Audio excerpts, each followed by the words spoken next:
As a GP, I know the importance of wearing a mask in a clinical setting when there's a risk of transmission of an infectious disease. It's second nature to us. Over these months since the COVID-19 epidemic was first reported, we've been exposed to a lot of conflicting advice about whether or not the general public should be advised to wear a mask. I get asked about it all the time. Even though the debate's been framed as being about whether or not mass masking works, that's not what the controversy has really been about. It's been about preserving precious stocks of medical masks and other personal protective equipment, PPE, for frontline healthcare workers, the people most likely to come face to face with an infected person, and that's still the case. The CDC in the United States has now recommended everyone wear a cloth mask in public, a cloth mask. National sewing bees have even started up to make masks that can be worn in public, then washed and reused. Several other countries have either mandated or advised wearing masks to help prevent transmission. Examples are Austria, the Czech Republic, Kenya, Hong Kong and Israel.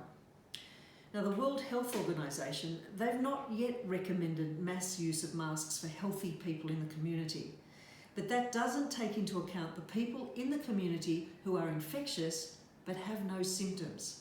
And the World Health Organization was quite slow to declare a global pandemic, so we should watch that space. Now the highly respected Lancet medical journal has reviewed and analysed the evidence, and they've taken a stand in support of mass masking.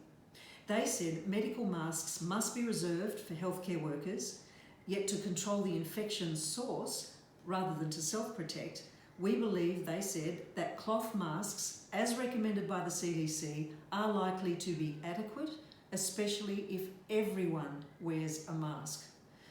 We're currently tracking well in Australia in our pandemic response, but we're going to have to consider this recommendation to wear masks in the community, even though it's unfamiliar to us, as well as continuing physical distancing and regular hand washing. We need all of this in future phases of the pandemic response if restrictions are going to be eased as part of a comprehensive approach to help avoid a second wave of infections, along with other measures including extensive testing, rigorous contact tracing and strict isolation of cases.